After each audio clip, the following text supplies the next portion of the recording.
Bonjour cher professeur, j'espère que vous allez bien. J'espère aussi que vous avez passé de bons moments pendant l'aide.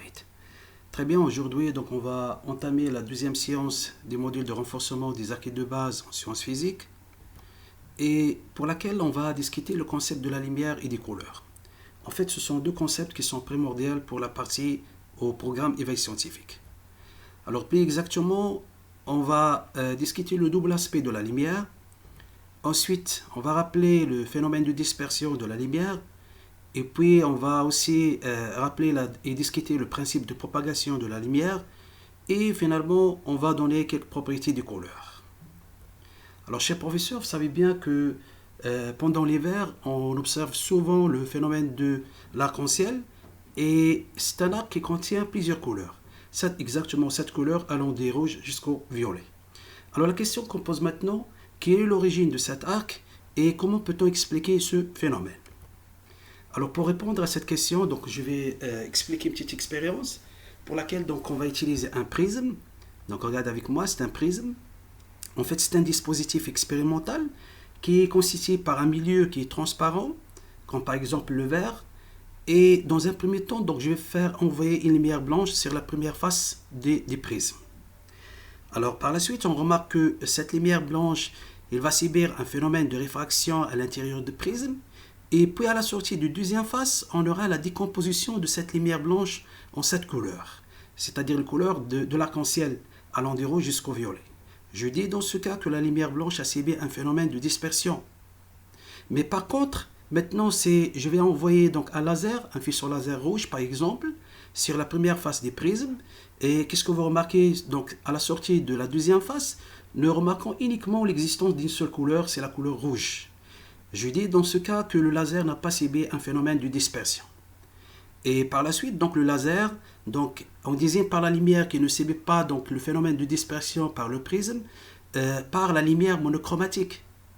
Et la lumière qui subit donc le phénomène de dispersion par le prisme, c'est la lumière polychromatique, comme la lumière blanche. En fait, la lumière polychromatique, c'est une lumière qui est constituée de plusieurs couleurs, de plusieurs lumières monochromatiques.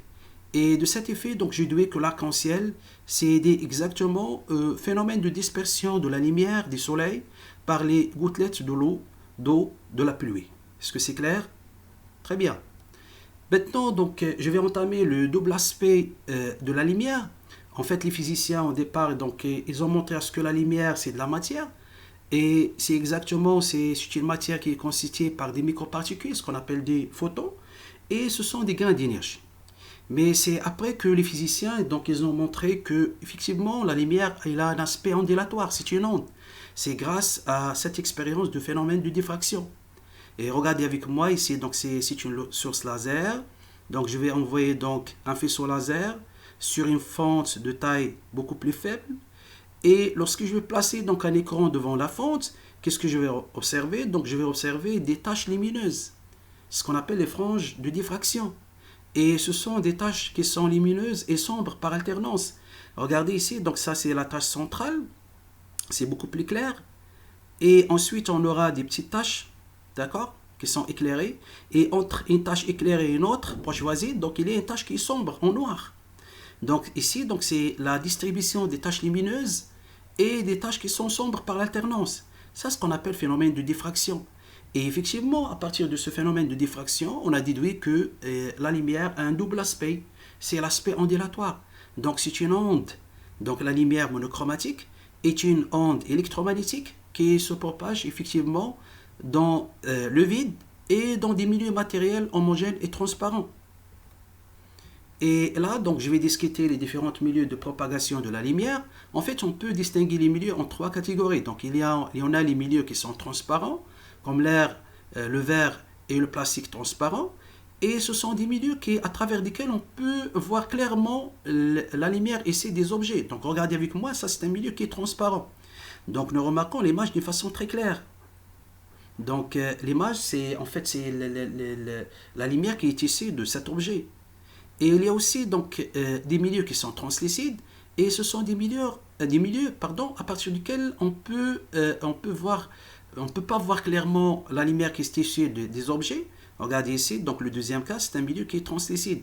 Donc l'image n'est pas claire. Et finalement, donc il existe des milieux qui sont opaques, comme le bois, le béton, et ces milieux ne permettent pas la transmission de la lumière. Est-ce que c'est clair? Très bien. On continue maintenant, je suis arrivé donc vers le principe de propagation rectiligne de la lumière. En fait, je vais expliquer une petite expérience. Donc, on a ici donc une bougie qui est donc allumée. Et donc, on a aussi donc 3 écrans opaques qui contiennent des trous au centre. Donc, l'écran A, B et C. Et finalement, un expérimentateur, donc, il cherche la position par laquelle donc, il peut donc, apercevoir la flamme de la bougie. Donc, il va mettre son œil donc, sur l'écran C, sur le trou de l'écran C, et il va chercher une position pour laquelle donc, il peut donc, visualiser facilement la flamme. Donc, la lumière issue de la flamme. Ben, effectivement, donc, quand il va chercher cette position, donc, il aura une position donnée, et après, donc, lorsqu'il va insérer un fil métallique dans ces trous, donc il va trouver donc facilement, donc c'est aisément d'insérer ce fil métallique tendu. Donc quelle est la conclusion qu'on peut tirer à partir de cette petite expérience? C'est que la lumière donc se propage selon des lignes droites. Et généralement, on délise donc le chemin suivi par la lumière par des lignes orientées dans le sens de la propagation de la lumière. C'est ce qu'on appelle les rayons lumineux.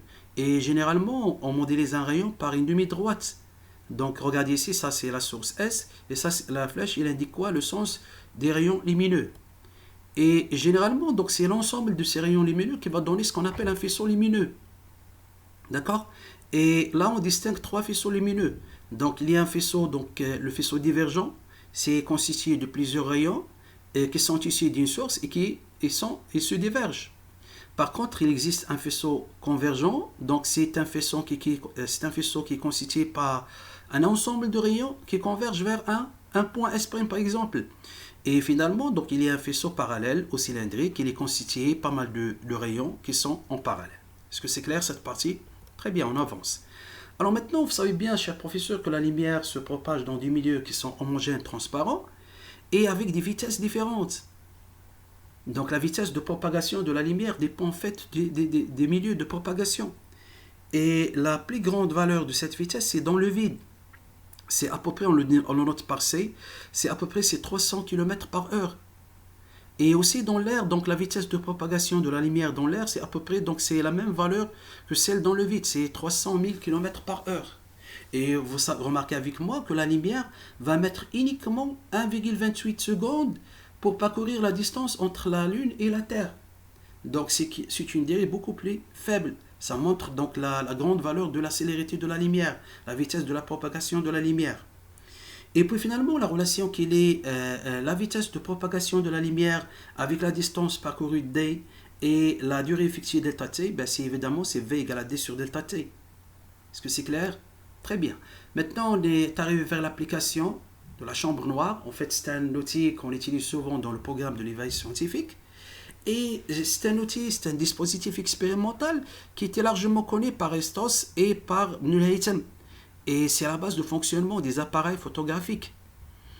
Et là, donc, la chambre noire, donc, elle a une forme parallélépipède dont 5 faces sont opaques et une face qui est translucide. Et exactement la face opposée à celle qui est translucide, regardez avec moi, ça c'est la face translucide. Et la face qui est opposée à cette face translucide, il contient un trou. Et par exemple, si je désigne par cette flamme AB l'objet, donc son image A'B', il est inversé. Regardez ici, la flamme est en haut et ici, la flamme est en bas. Maintenant, quels sont les paramètres qui influencent sur l'image obtenue par la chambre noire? Ben, pratiquement, c'est 3 paramètres. Il y a la distance entre l'objet et la chambre noire, c'est cette distance. Donc voici l'objet et voici donc le débit de la chambre noire. Et effectivement, cette distance, donc, il va influencer sur la clarté et sur la taille de l'image. Ben, effectivement, lorsque cette distance, d'accord, plus cette distance augmente, plus la taille de l'image diminue. Donc, le deuxième paramètre aussi, donc, c'est la taille de l'ouverture ou la taille du trou. Et plus la taille du trou augmente, plus l'image devient plus claire. Est-ce que c'est clair? Elle devient moins claire, pardon. Plus donc la taille de l'ouverture augmente, plus l'image devient moins claire. Très bien. Et finalement, le troisième paramètre, c'est la longueur de la chambre noire. Donc voici la longueur de la chambre noire, c'est cette distance. Pardon, c'est cette distance, c'est la longueur de la chambre noire. Ça, c'est la longueur de la chambre noire.